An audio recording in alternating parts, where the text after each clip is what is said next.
Mari, jemaat yang dikasihi Tuhan, kita bersama-sama akan memperkatakan apa yang dimaksud dengan Pentakosta ketiga dan Mazmur 91. Apa yang dimaksud dengan Pentakosta ketiga? 1. Pentakosta ketiga adalah pencurahan Roh Kudus yang dahsyat di zaman ini, melebihi yang terjadi di Azusa Street. 2. Pentakosta ketiga akan mengakibatkan penuaian jiwa yang terbesar dan yang terakhir sebelum Tuhan Yesus datang kembali. 3. Pentakosta ketiga akan membangkitkan generasi Yeremia, yaitu anak-anak muda yang dipenuhi Roh Kudus, cinta mati-matian kepada Tuhan Yesus, tidak kompromi terhadap dosa, dan akan bergerak untuk memenangkan jiwa. 4. Pentakosta ketiga lahir di Indonesia dan bergerak ke bangsa-bangsa. Gerakan ini dari timur ke barat dan akan kembali ke Yerusalem. 5. Pentakosta ketiga akan memberikan kuasa untuk menyelesaikan amanat agung, dan setelah itu Tuhan Yesus akan datang kembali. Dan mari bersama kita sepakat dan percaya akan firman Tuhan yang terdapat di dalam Mazmur 91. Dalam lindungan Allah, orang yang duduk dalam lindungan yang maha tinggi dan bermalam dalam naungan yang maha kuasa akan berkata kepada Tuhan, tempat perlindunganku dan kubu pertahananku, Allahku yang ku percayai. Sungguh Dialah yang akan melepaskan engkau dari jerat penangkap burung, dari penyakit sampar yang busuk. Dengan kepaknya Ia akan menudungi engkau, di bawah sayapnya engkau akan berlindung. Kesetiaannya ialah perisai dan pagar tembok. Engkau tak usah takut terhadap kedahsyatan malam, terhadap panah yang terbang di waktu siang, terhadap penyakit sampar yang berjalan di dalam gelap, terhadap penyakit menular yang mengamuk di waktu petang. Walau 1000 orang rebah di sisimu dan 10.000 di sebelah kananmu, tetapi itu tidak akan menimpamu. Engkau hanya menontonnya dengan matamu sendiri dan melihat pembalasan terhadap orang-orang fasik. Sebab Tuhan ialah tempat perlindunganmu, yang maha tinggi telah kau buat tempat perteduhanmu. Malapetaka tidak akan menimpa kamu, dan tulah tidak akan mendekat kepada kemahmu. Sebab malaikat-malaikatnya akan diperintahkannya kepadamu untuk menjaga engkau di segala jalanmu. Mereka akan menatang engkau di atas tangannya, supaya kakimu jangan terantuk kepada batu. Singa dan ular tedung akan kau langkahi. Engkau akan menginjak anak singa dan ular naga. Sungguh hatinya melekat kepadaku, maka aku akan meluputkannya.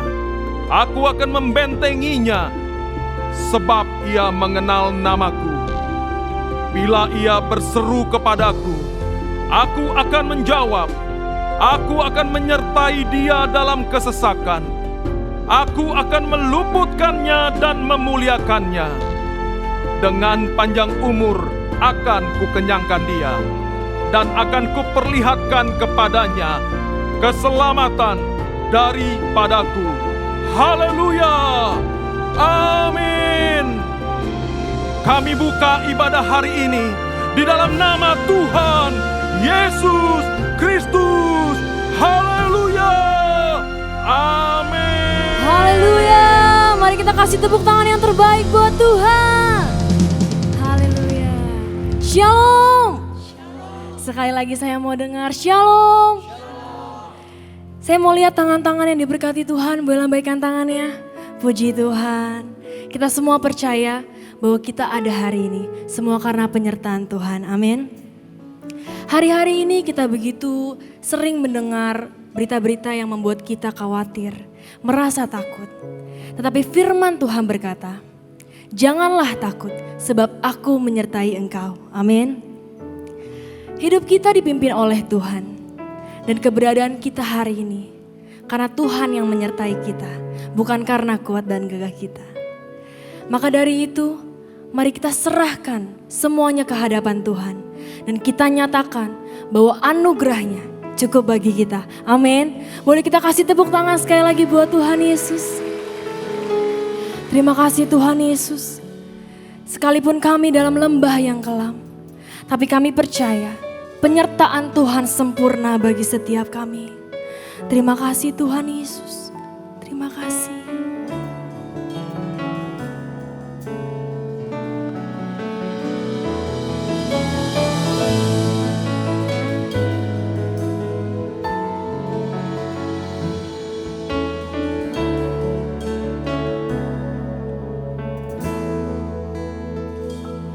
Penyertaan-Mu Tuhan, segalanya bagiku.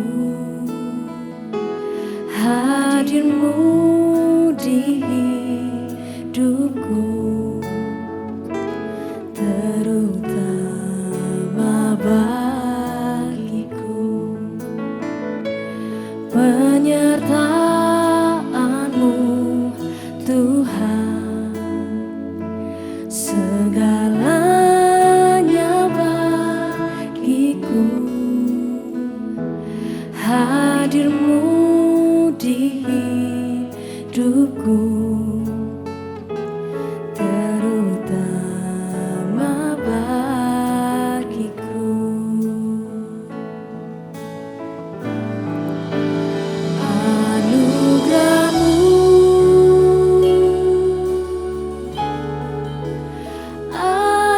Anugerah-Mu, semua karena anugerah-Mu, bukan karena kekuatanku. Anugerah-Mu, anugerah-Mu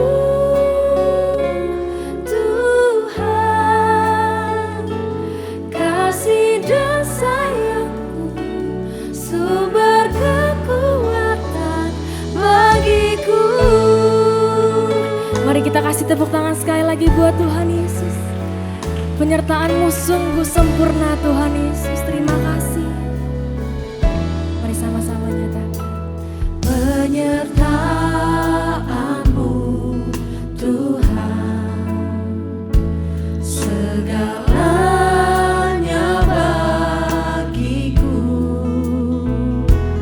Hadir-Mu di hidupku, terutama bagiku.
karena kuat dan gagah kami Tuhan. Amin.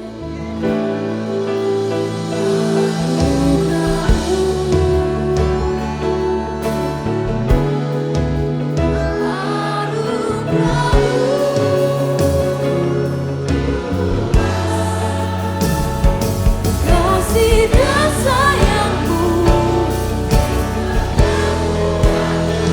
bagiku. Mari kita kasih tepuk tangan yang terbaik buat Tuhan. Anugerahmu,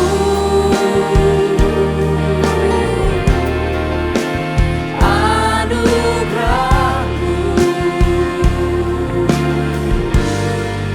semua karena anugerahmu, bukan karena kekuatanku. Anugerahmu, anugerahmu Tuhan, kasih dan sayangmu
biarkanlah ku menyembah, memberikan hati ini ku berserah dengan penuh kasih sayang.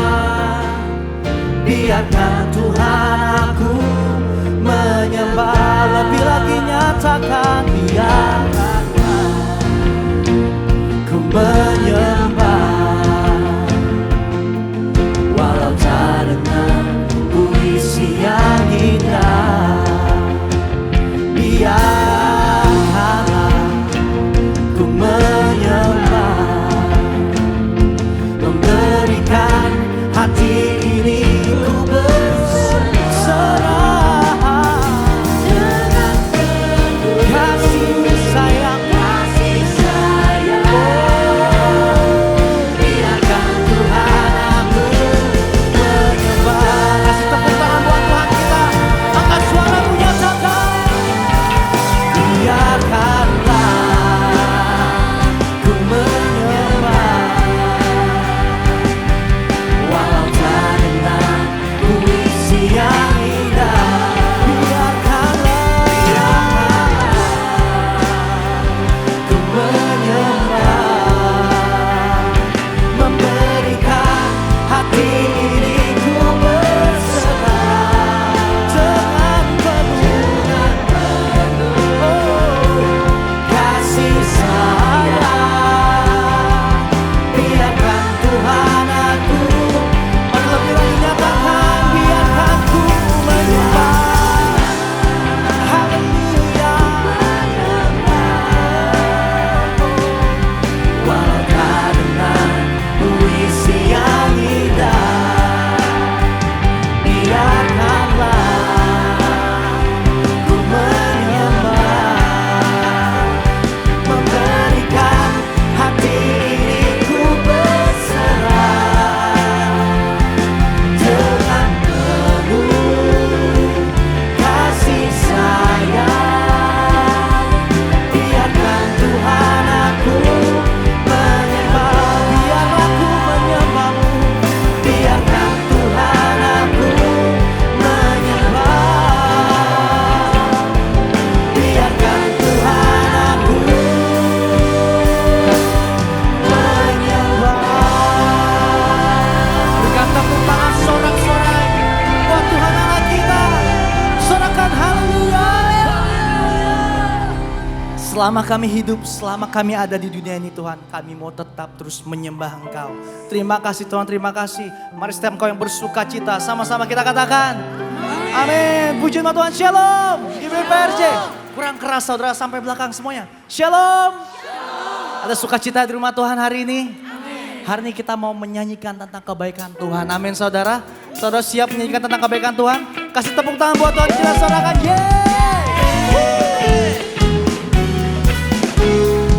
Kita bawa pujian ini saudara.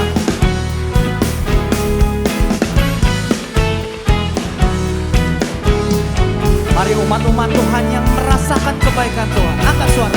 Saat ku lihat jalan hidupku, Kau ada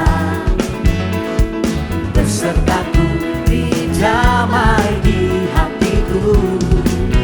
Saat duka citaku, saat sukacita Kau ada. Ya, ada beserta kita, amin. Besertaku, dijamai di hidupku. Sama-sama, come on. Kebaikan-Mu, kasih-Mu, sungguh tiada batasnya. Bila ku lihat jalan hidupku, tangan kasih-Mu memegangku. Kebaikan-Mu, kasih-Mu, sungguh tiada batasnya. Bila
setiap hari-hariku.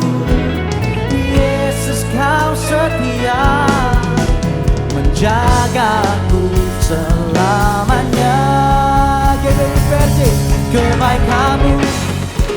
Sambil tepuk tangan di atas kepala dong semuanya, come on. Bila haleluya, kebaikanmu, kasihmu, oh, oh, oh, oh. Satu suara lebih keras lagi buat Tuhan ya. Katakan, come on. Kasihmu,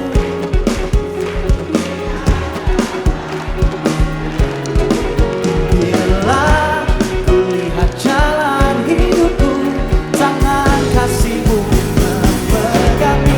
Kebaikanmu, kasihmu, sungguh tiada batasnya. Bila kulihat jalan hidupku, tangan kasihmu memegangku. Kebaikanmu, kasihmu, sungguh tiada batasnya. Bila kulihat jalan hidupku, tangan kasihmu memegang hidupku. Umat-umat yang diberkati Tuhan, yang merasakan kebaikan-kebaikan Tuhan, sorakan haleluya. Haleluya. Jemaat Tuhan siap lebih lagi, amin. Seberapa banyak di sini yang percaya bahwa Tuhan kita adalah Tuhan yang dahsyat? Boleh lambaikan tanganmu. Haleluya, sorakan haleluya. Mari sama-sama kita nyatakan dengan ini. Come on. Kau Tuhan perlindunganku, Kau Tuhan kekuatanku, Kaulah anugerah bagiku. Kau Tuhan perlindunganku, Kau Tuhan keselamatanku, ku percaya Kau berkuasa. Come on. Janji-Mu nyata dalamku, berserah padamu. Come on GBI Versi, sama-sama nyatakan haleluya. Saya mau lihat angkat tangan kita semua. Come on. Namamu besar, dahsyat-dahsyat dalam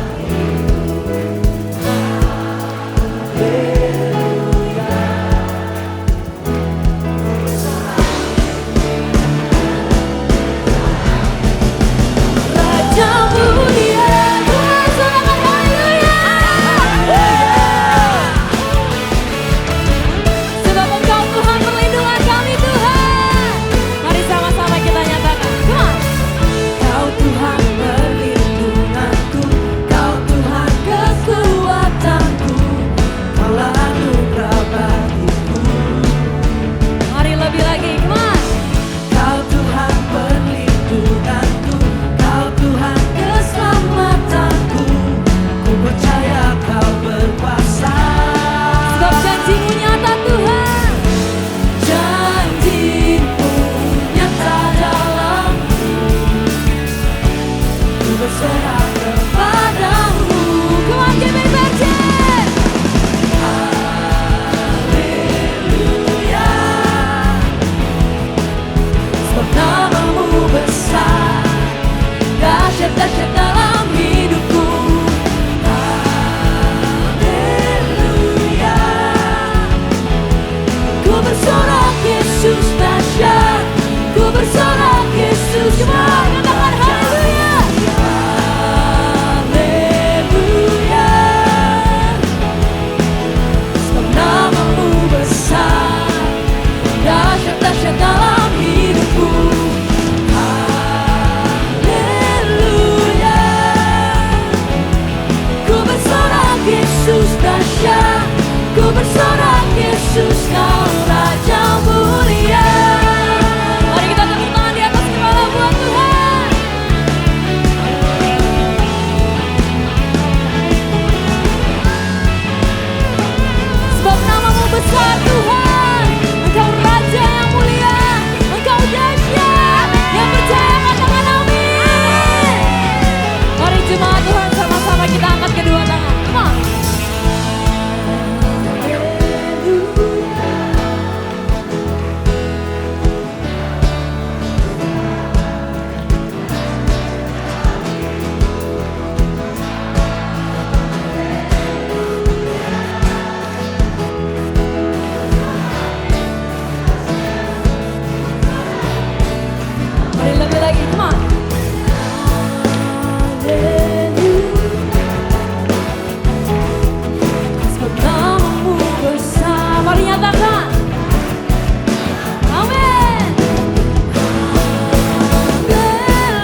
dalam kehidupan setiap kami.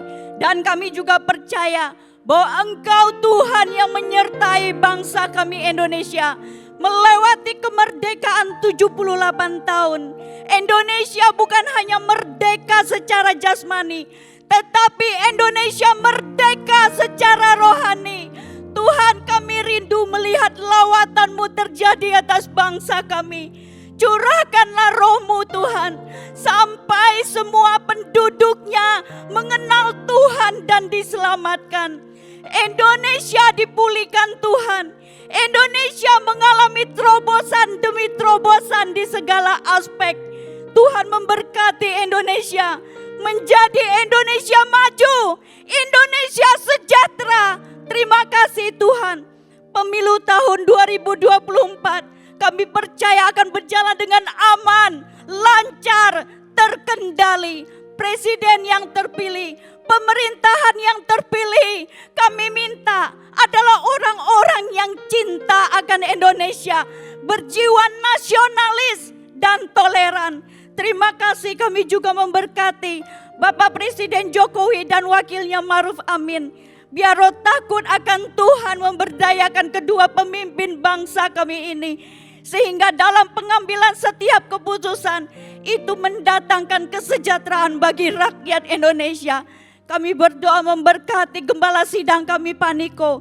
Tuhan memberkati kesehatan, pelayanan dan keluarga hamba-Mu. Sebagai pembawa api Pentakosta ketiga, Tuhan beri kekuatan dan tuntunan. Sampai Tuhan amanat agung-Mu tergenapi dari Indonesia sampai ke bangsa-bangsa. Kami berdoa buat Gembala CK7 Pak Dr. Yanto. Tuhan memberi kesehatan yang prima. Pelayanannya ada di dalam kasih anugerah-Mu Tuhan. Keluarganya ada di dalam perlindungan Tuhan yang sempurna. Tuhan dalam pengembalaannya di CK7 untuk menjadikan kami semua umat yang layak di hadapan Tuhan. Biar Tuhan beri kekuatan dan tuntunan sampai ini tergenapi. Terima kasih Tuhan. Dan kami percaya Tuhan memberkati generasi Yeremia di CK7. Tuhan pakai generasi ini dengan luar biasa di dalam segala bidang. Tuhan beri mereka hikmat-Mu Tuhan dan kreativitas yang baru. Serta tuntunan Tuhan sehingga membawa generasi Yeremia di CK7 hidup takut akan Tuhan serta bergerak untuk memenangkan jiwa. Terima kasih Tuhan. Jemaat yang percaya sama-sama katakan amin. Mari kita masuk dalam hadirat Tuhan lebih lagi. Oh, kami boleh ada sebagaimana kami ada sampai hari ini Tuhan. Kami berterima kasih karena kami sadar betul bahwa itu karena kemurahan-Mu. Oh, kami melihat ke belakang Tuhan. Kami melihat bukti penyertaan-Mu sempurna atas hidup kami. Oleh sebab itu kami mau katakan terima kasih Tuhan, terima kasih. Sebab Engkau baik dalam setiap musim hidup kami. Terima kasih Tuhan. Angkat pujian ini bersama nyatakan. Ku sembah Kau Allah kuasa, Kau yang termulia.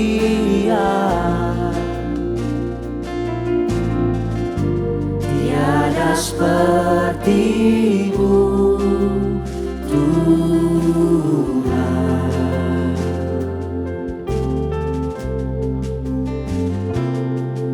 Ku sembah Kau Allah hidup, Engkaulah El Shaddai. Katakan tiada seperti-Mu, tiada seperti-Mu,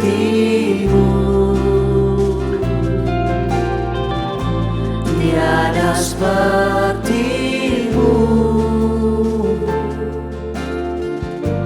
tiada seperti-Mu Tuhan. Mari dengan segenap hatimu bersama nyatakan. Kau berkati hidupku dengan segala kebaikan-Mu.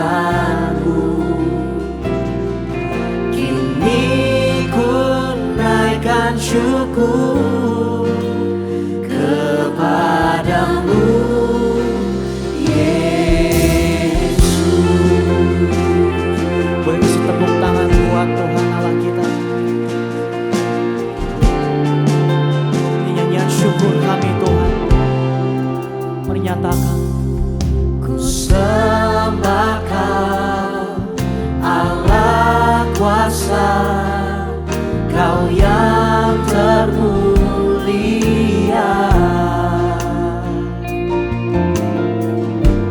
Tiada seperti-Mu Tuhan.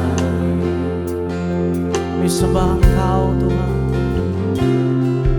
ku sembah Kau Allah hidup, Engkaulah El Shaddai. Tiada yang seperti, tiada seperti-Mu. Sungguh tiada, tiada seperti-Mu. Ada yang seperti-Mu, tiada seperti-Mu Tuhan. Mari angkat tanganmu, nyatakan, oh Kau berkati hidupku dengan segala kebaikan-Mu. Kini ku naikkan syukur kepadamu, Yesus. Kau berkati hidupku dengan segala kebaikan-Mu. Kini ku naikkan syukur kepadamu, Yesus. Kau berkati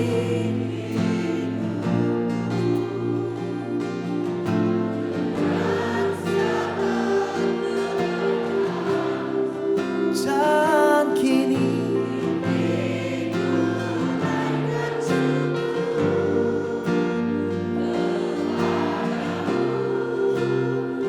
ini ucapan syukur setiap kami Tuhan bersama. Kau berkati hidupku dengan segala kebaikan-Mu. Kini ku naikkan syukur kepadamu, Mari lebih lagi nyatakan, Kau berkati dengan segala kebaikan-Mu. Terima kasih Tuhan, terima kasih. Kini ku naikkan syukur kepadamu, Yesus. Kasih tepuk tangan buat Tuhan Allah kita. Mari angkat suara menyatakan, Kau berkati hidupku dengan segala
Hi, my Ceka Tuju family. I'm back and I'm so glad and I'm so honored to be invited back to bring you the Word of God today. I look forward to this message that I prepared to share with you.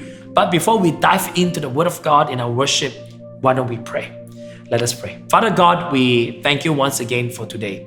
Thank you for the privilege that we get to serve you. Thank you for the joy that we get to worship you. Father, as we come with a heart of worship, as we continue our worship by right now listening to the teaching of the Word of God, Father, may you speak to us. If we've been a Christian for many years, cause us to fall in love with Jesus again and to be better disciples of Jesus Christ.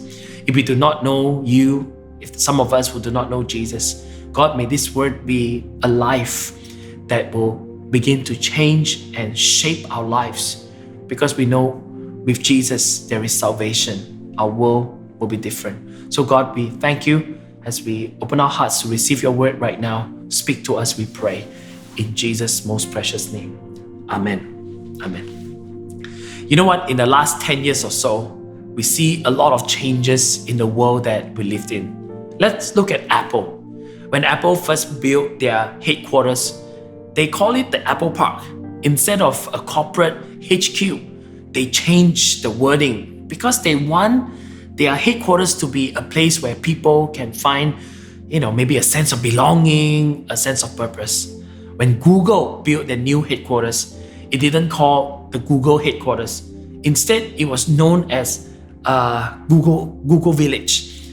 And why the word village? It denotes that we are like a family, we are a community living together. And all these big corporate giants, if you like, they are changing the wording and wanting the team to be seen as more communal. Some of them even call their team as a family. And it's something that it's never heard of, because corporate has always been, the top bosses on the top, your mid-management or the lower ranking staff. There's always a separation between different people. When you look at the offices now, a lot of places even remove individual offices, individual rooms, and have like a big open space. Well, why? Because they want the bosses to be seen as approachable, that you can always look for them if you have need, or you need help, or you need advice, or if you need whatever assistance that they can provide for you. And that gives rise, as a result of that, gave rise to co-working spaces where people work together in a space. They might not know each other. And it's a very interesting development. Whether you like it or not, it is happening. Apart from that, from all these, just at the individual or maybe corporate level of changes, there are a lot of changes also that happened in the last decade, and especially in the area of leadership. Whether it is in church or in the secular world, you see these changes. Like, for example, it used to be people really look up to a one visionary, strong, authoritative leader, and everyone will be like, wow, I want to follow that leader. I want to, work with him or serve with him. And then we see a change. We see a change now. It's like people prefer more kind of like a flat leadership, where everyone can air their opinions, share their thoughts before the leader make a decision. Now, the question is, which one is better? Is the visionary, authoritative leadership styles good? Or is it the flat leadership that is good? There are pros and cons to all this. All right, you can't really say one is better than the other. But why such change and crisis? Is it because of socialism that is on the rise? Or is it because it is a post-modernism kind of a thing? Oh, you know what? These are all the millennial thing that is happening. Is it true or not? And as a church now, we are in this predicament. Which one should we follow? Should we go with the visionary leadership style, or should we go with the flat kind of a leadership style? And if we do not know what we should do, we will tend to go one direction, and then it doesn't work, we go the other direction. And then it becomes very confusing. And if the church continue to take the cues from the world that we are in, then the church will always be playing catch up. The church will always be like, following the trend, and it won't be healthy because it will affect our church. It will affect the people that we lead quite negatively if the changes happen too often. So now the question is, if we are to be the leaders of the society, if we are to be the role model, to be the salt and light of the world that God has called us to be, then what should we do? If we are not going to follow the cues of the world, whom should we follow? Well, today, as we come together, I want to share with you that the starting point in all this is none other than Jesus Christ, our Lord. We are not to look to the changing patterns of the world. We're not to look to the changing styles of the world. We're not look to all these managerial or management style that is happening all around us. But the best place to be for us as a body of Christ, for us as a people of God, is to go into the Word of God and look at Jesus. I want to take us to the passage in Philippians chapter 2. All right, if you have your Bible today, go with me to Philippians chapter 2 and we start from verse 1. Paul is saying here, therefore, if you have any encouragement from being united with Christ, if any comfort from his love, if any common sharing in the Spirit, if any tenderness and compassion, then Paul says, all right, if we are sharing all these together, then make my joy complete. So there is something that will complete the joy that Paul is talking about. By what? By being like-minded. That means we think alike. Having the same love that we share, the love that comes from Jesus, being one in spirit and of one mind. So Paul is saying, look, my joy will be complete when we come to understand this together. All right? So what is it? So it says, do nothing out of a selfish ambition or vain conceit. Rather, in humility, value others above yourselves. Paul saying to us today, don't be selfish. Don't keep thinking about yourself. But instead, in your most humble manner, value the person sitting next to you, your family members, your colleagues, your friends, maybe your old school friends. Value them above yourself. Value others. I want you to know this. The Christian faith is a faith that constantly thinks about others. Apart from Jesus, God, who is at the core of our being, the next thing is others. It's never about ourselves. Christian faith is a big faith. Christian faith is a generous faith. And Paul is saying that's how you will make my joy complete. Not looking to your own interest. That means don't always think about yourself, but each of you to the interests of the others. Again, apart from valuing others, you got to consider the interest. Who would need this more than me? All right? And that's what Paul wants us to live. In your relationships, verse 5, with one another, have the same mindset as Christ Jesus. And this is how we ought to live today. All right? How do we live? It is not based on the world's opinion. How do we live with one another is not based on the changing patterns of the world. How we live together, Paul says, in our relationships with one another, it doesn't matter who. You wake up, you meet somebody that is the one another, have the mindset as Christ Jesus. There's a model to follow, and that model is not a method. The model is a person, and that person is Jesus Christ our Lord. So Paul is saying, now look, this is the pattern I want you to live by. But our Christian faith is not just theoretical. Our Christian faith is not just a bunch of principles. Paul is saying, this is how you should live. You will make my joy complete. Because this is not just a principle. It is a life that Jesus had already lived and shown us. So therefore, Paul is basically saying, I want you to live like how Jesus has become an example for us. What is that example? And this is what I want to share with you. Verse 6, who being in very nature God, did not consider equality with God something to be used to his own advantage. Rather, he made himself nothing by taking the very nature of a servant, being made in human likeness, and being found in appearance as a man, he humbled himself by becoming obedient to death, even death on a cross. I want to share 4 things here. Number 1, Jesus, who being in very nature God, did not consider equality with God something to be used to his own advantage. Number 1, the position you are in today is not to be used for your own advantage. All of us have a position. I'm a husband, that's my position.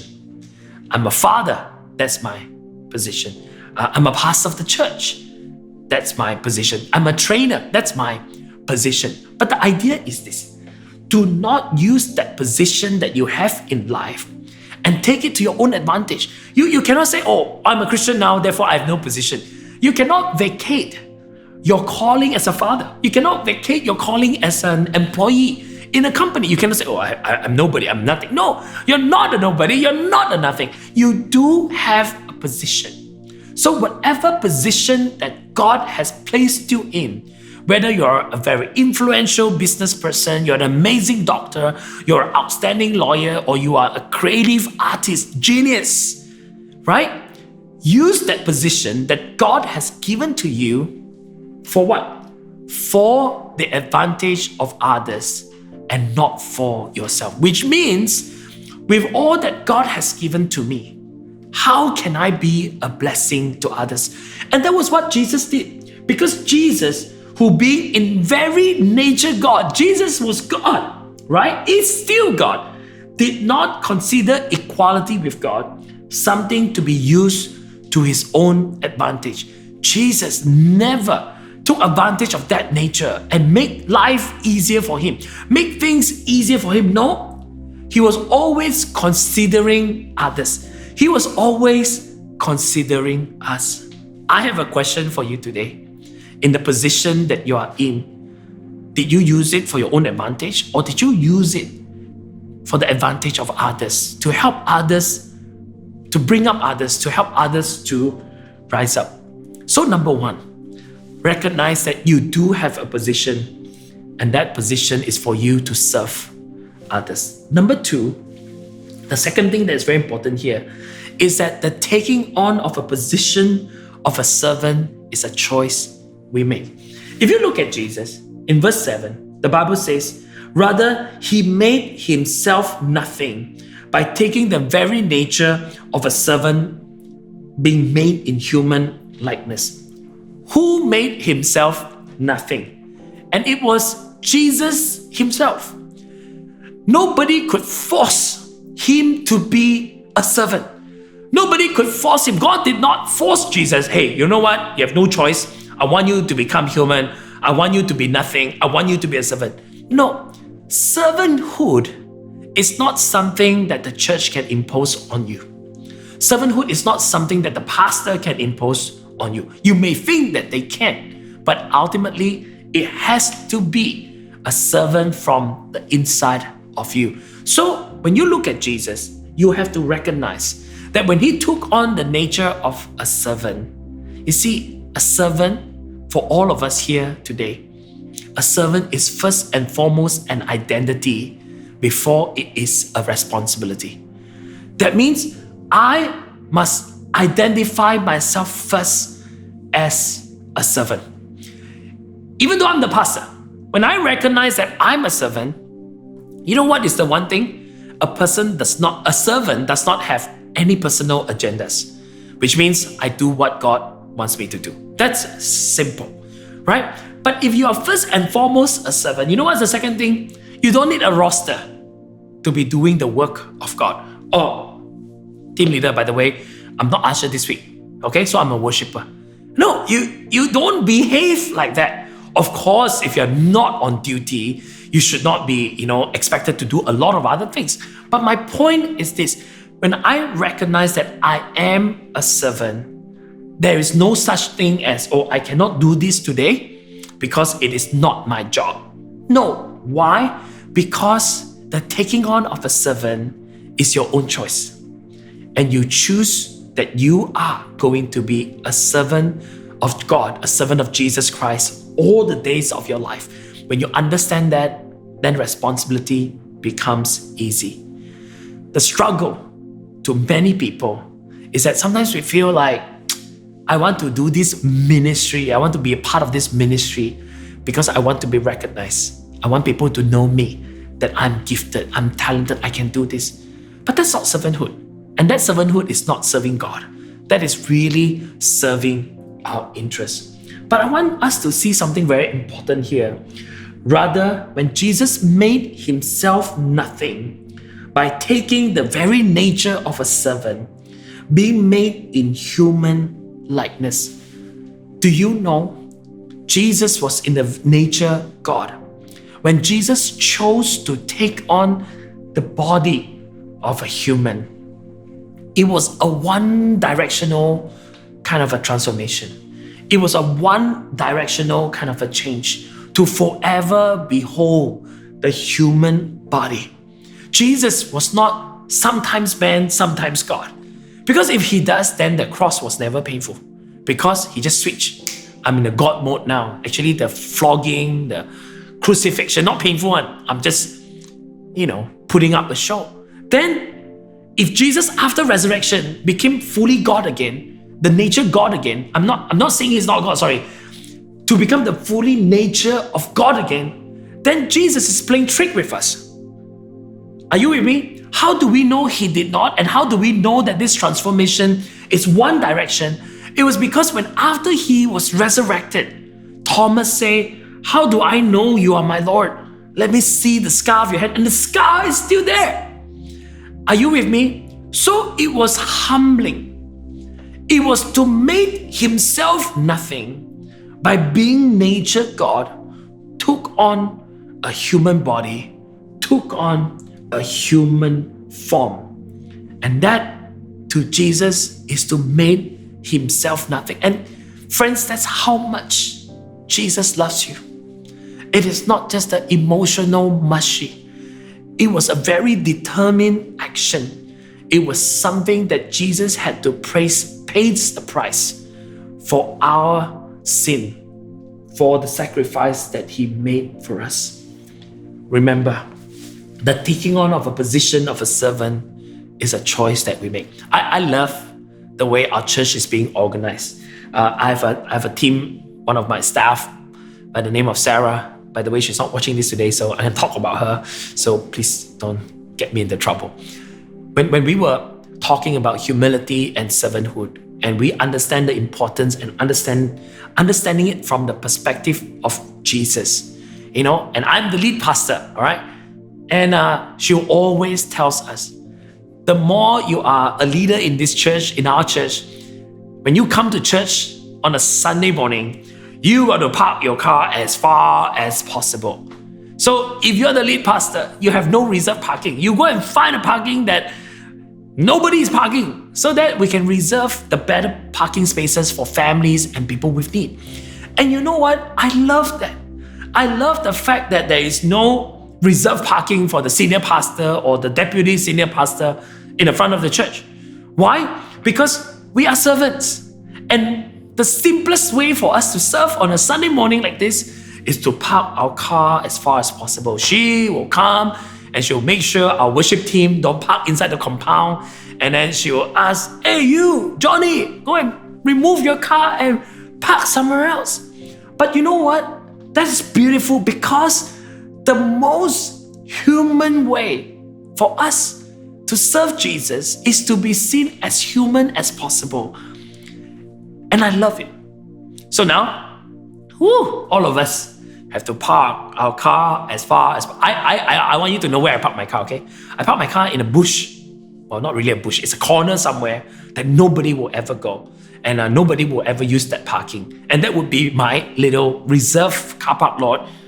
And that's where I park my car. And things like this are great. When Simon Sinek wrote the book Leaders Eat Last, the higher ranking you are as an officer, the later you should eat. It resonates with a lot of people. But you know why or not? Because the world is actually trying to go back to as close to the scripture as possible, whether they know it or not. Because when you are spiritual, you are human.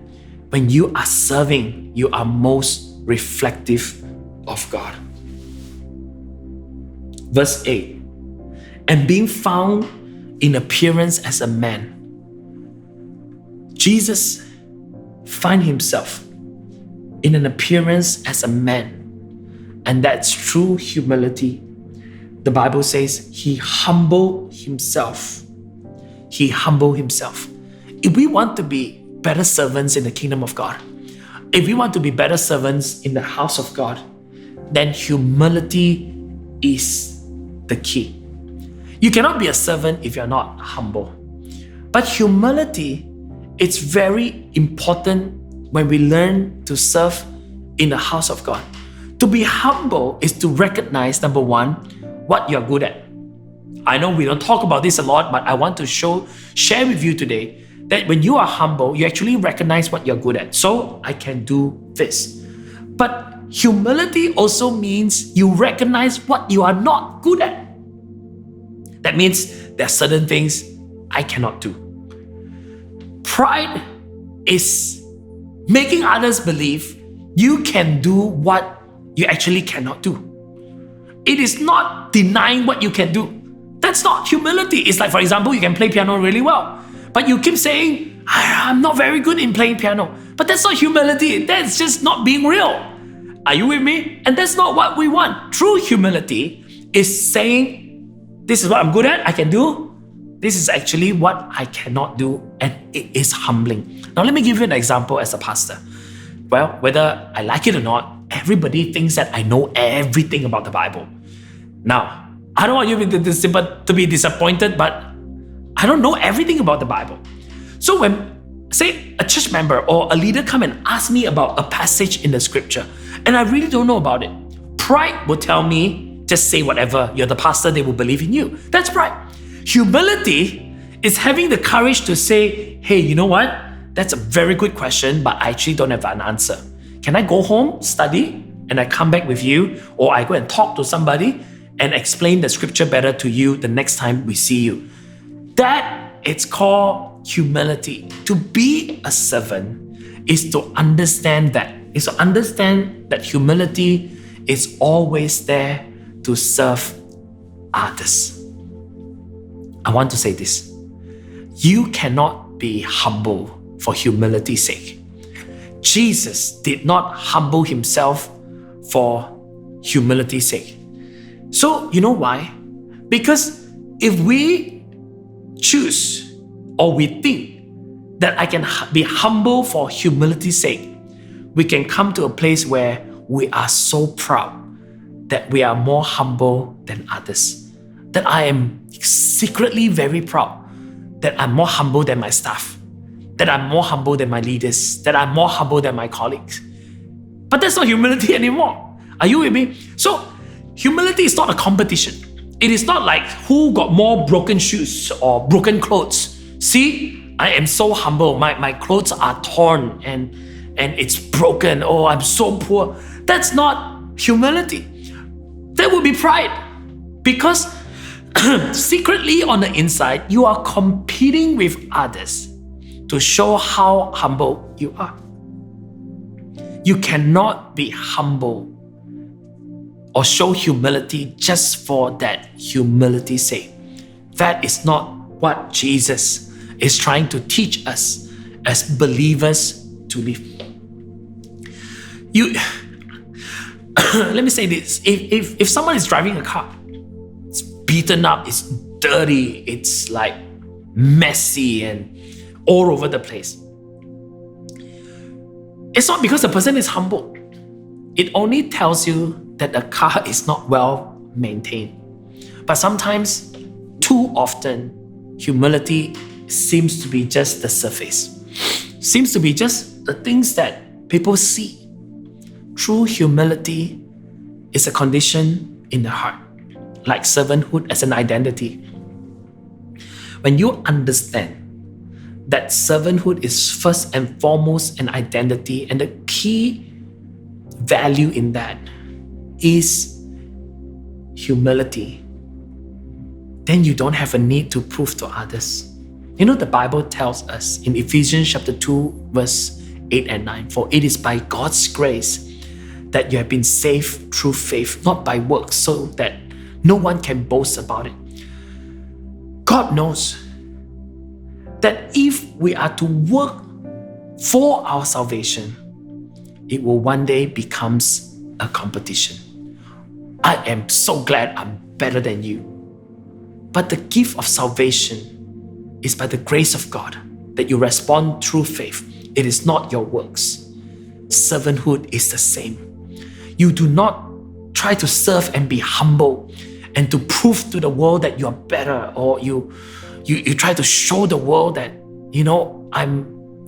I'm so humble in this manner, because then it will become a competition. But when it is rooted deep on the inside, that it is my longing, my desire to serve God, and humility is the expression of it, then it makes sense. Then you don't need to be puffed up. You don't need to be, clap hands and celebrated. You can do things in the quiet. You can do things in secret. And still, you enjoy it. Because why? You know that you are a servant by identity to first and foremost your Master, Jesus Christ. Last but not least, when I say that you cannot be humble for humility's sake, there must be a purpose for servanthood. There must be a purpose to our humility. There must be somewhere that we can reach. And the purpose of servanthood is none other than obedience. Verse 8, and being found in appearance as a man, he humbled himself by becoming obedient to death, even death on a cross. Jesus humbled himself because of obedience to God, even to the point of the cross. I'm not saying all of us should be so humble and obedient to God so that we all die on the cross somewhere today. No. But we ought to be humble and remain in the spirit of obedience until the very last breath of our life here on earth. By becoming obedient to death, even death on a cross. The purpose of servanthood is ultimately being obedient to the cause of God, to the will of God, to the things that God has called us to do. When we look at the world that we're in, the changing pattern, or is it visionary better, or is it authoritarian style better, strong leadership better, or flat leadership better? I want to suggest to you today, none. The way of leadership, the way Jesus taught us, is servanthood. If you want to rise up as a leader in the house of God, then the desire must be you wanting to serve others, to serve God in a greater capacity. Whatever gifts, whatever talent that God has given to you, if it's finances, you give to be a blessing to others. If your gift is teaching and expounding the word of God, then you serve in that manner, because that's what God has called you to do. If you're in teaching, in skills, and whatever it may be, or in music, or becoming a music teacher, and that's how you can serve in the house of God, then that's what you do. And that's what being a servant is really all about. The world is too much talking about what you can achieve, what you can do, what you will get. But the Christian faith is always about what you and I can give in the house of God. So I pray as our church grows, I pray as we step into the world that God has called us to be. Maybe it is not just on Sunday, but in the weekday when you're at work, or maybe you're the boss of a company and you have encountered Jesus and you know that the position you're in is for you to serve others, then serve. I remember this story as I draw this to a close. Many years ago in my church, I have a friend. Well, I don't know him before that.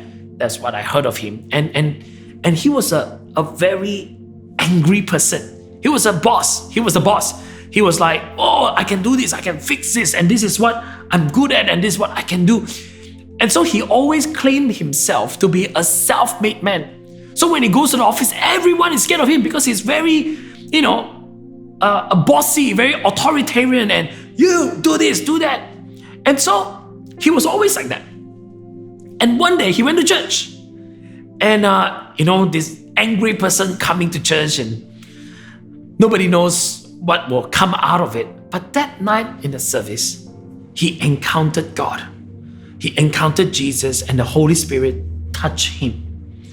And he gave his heart to Jesus, and his heart softened. You know what happened? The next day when he went back to his office, he went early.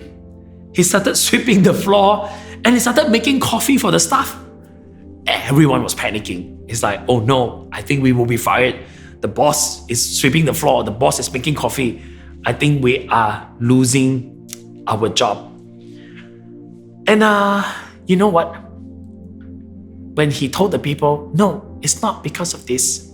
I'm doing this because I met Jesus last night. And I think these are some of the areas that I must change. When the Spirit of God is at work on the inside of us, all of us will long and desire to be like Jesus. Not just the anointing part, not just the power part, not just the amazing, those stuff part. But one way to become better disciples of Jesus is to be able to humble ourselves and serve with a grateful heart. So, Jaga 7, can I encourage you today to answer the call of God and say, yes, I want to be like Jesus. I want to be a servant, and I want to offer myself to God to serve. And everybody say, amen. Let us pray. Father, we thank you today that when we see all the changes that the world is experiencing and it's happening, God, we thank you that we don't have to look to the changing styles and patterns of the world. But the answer is actually right here in front of us.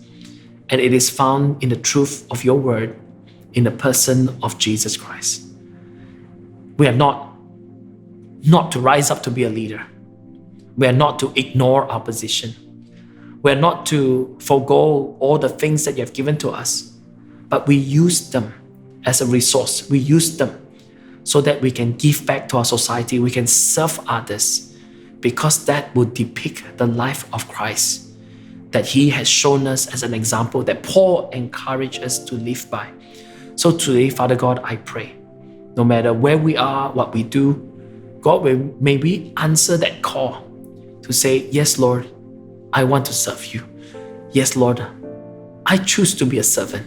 Nobody can make me one, but I want to serve you because I want to thank you for all that you have done and all that you have given to me.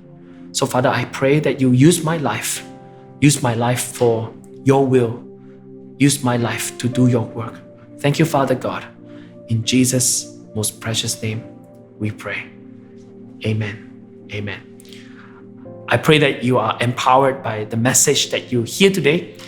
I'm sure if you need anything, feel free to write in. The church will be more than happy to help you, assimilate you. And if you are wanting to learn to serve God in any particular area, write to them as well. They will be more than happy to put you in the right ministry so that you can use your gifts and the talents for the blessing of others. Check it out. God bless. And I see you the next time I'm preaching. Bye-bye. Tiba saatnya kami akan memasuki di dalam perjamuan kudus atau Holy Communion. Sebelum kita masuk, kita ingatkan kebaikan Tuhan Yesus. Dia begitu baik. Dia rela mati di atas kayu salib untuk menanggung semua dosa yang kita lakukan. Betapa baiknya Tuhan Yesus. Terima kasih Tuhan Yesus. Engkau rela mati di atas kayu salib untuk menanggung semua dosa kami. Terima kasih Bapa. Terima kasih Roh Kudus. Biarlah Tuhan Kami kenang selama-lamanya kebaikan-Mu di dalam hidup kami. Bila kami memikirkan siapakah kami ini, sebelum kami mengenal Engkau, kami adalah manusia yang berdosa, Tuhan. Tetapi karena Engkau mau menanggung semua dosa kami, sehingga kami boleh menjadi hidup, Tuhan. Terima kasih Roh Kudus. Biarlah semua kebaikan-Mu, Tuhan, kami kenang selama-lamanya. Terima kasih. Dalam nama Tuhan Yesus, kami sudah berdoa dan mengucap syukur.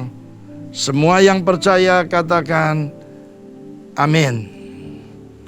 Perjamuan kudus ini hanya bagi mereka yang sudah percaya, dan anak-anak di bawah 12 tahun jangan makan perjamuan kudus ini.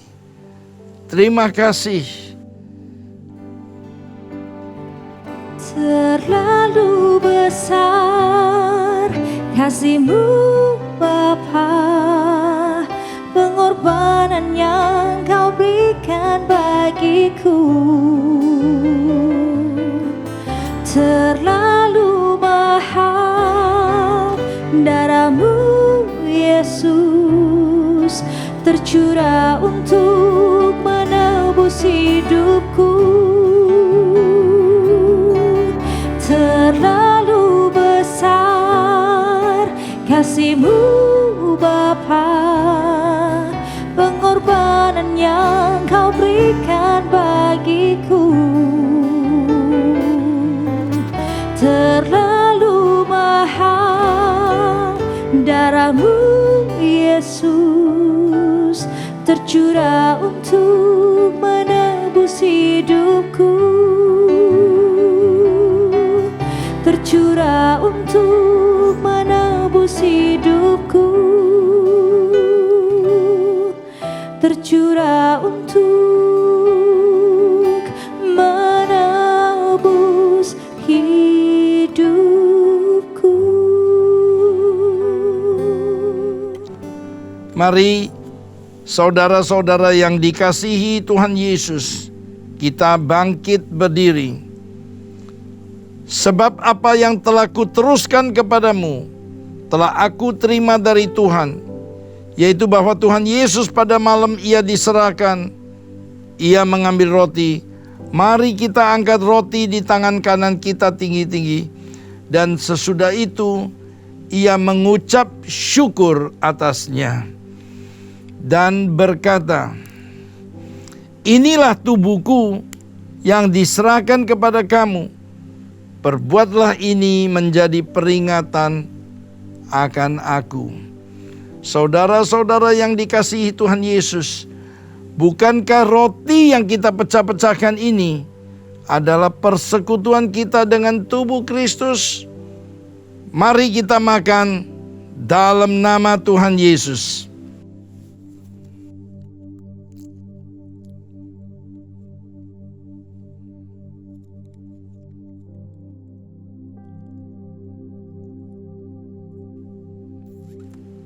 Kita angkat cawan di tangan kanan kita tinggi-tinggi. Demikian juga Ia mengambil cawan sesudah makan lalu berkata, "Cawan ini adalah perjanjian baru yang dimeteraikan oleh darahku. Perbuatlah ini setiap kali kamu meminumnya, menjadi peringatan akan aku." Saudara yang dikasihi Tuhan Yesus, bukankah cawan pengucapan syukur yang atasnya kita ucapkan syukur adalah persekutuan kita dengan darah Kristus? Mari kita minum dalam nama Tuhan Yesus.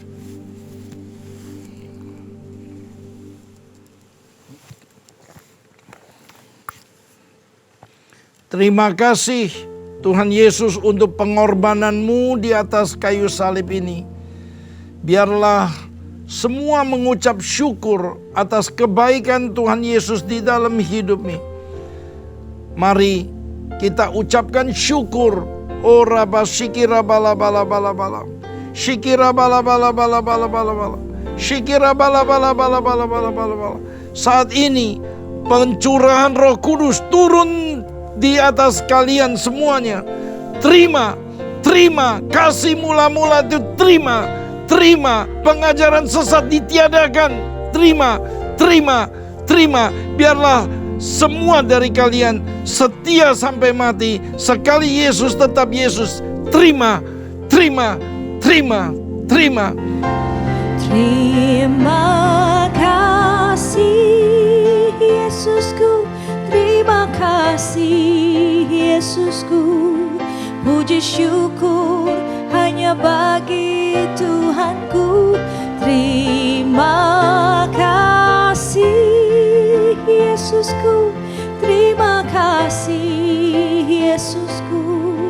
Puji syukur hanya bagi Tuhanku. Puji syukur hanya bagi Tuhanku. Puji syukur hanya bagi Tuhanku.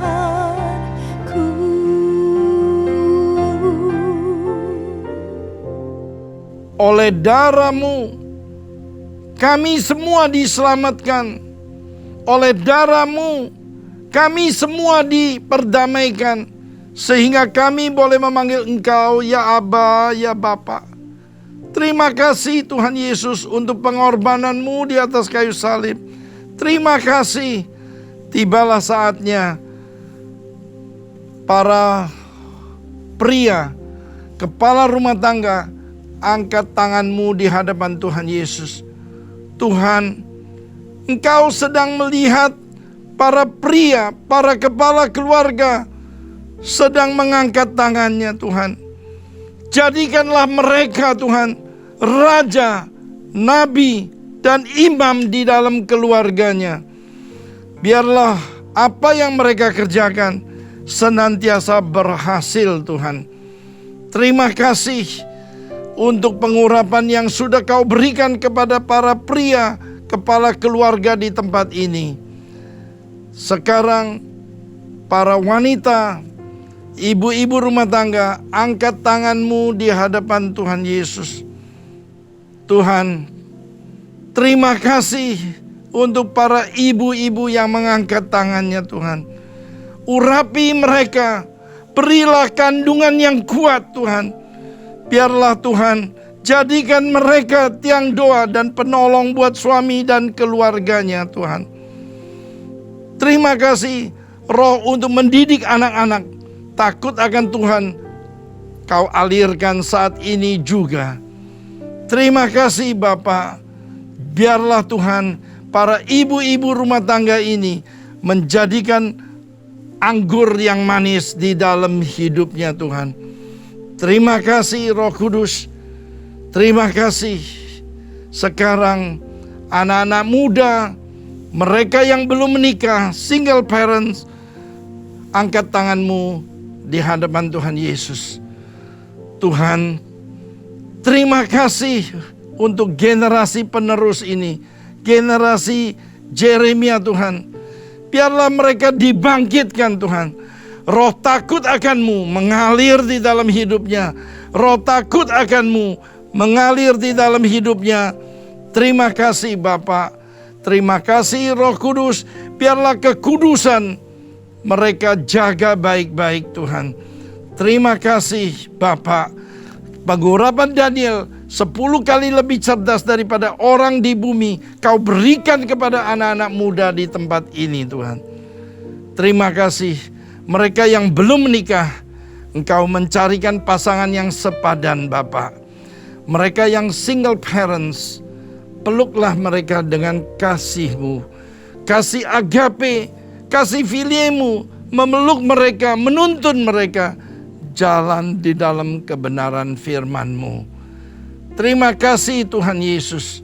Sekarang semua jemaat angkat tanganmu di hadapan Tuhan Yesus. Tuhan, berikan mereka semua Tuhan finansial, rohani yang cukup Tuhan. Yang sakit, Engkau sembuhkan saat ini juga. Mereka yang berbeban berat, berikan mereka jawaban.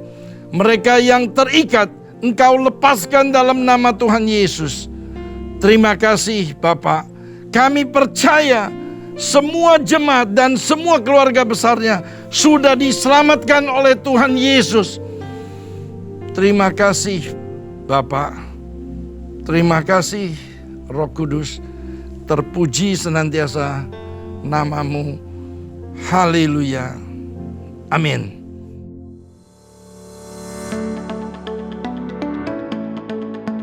Shalom.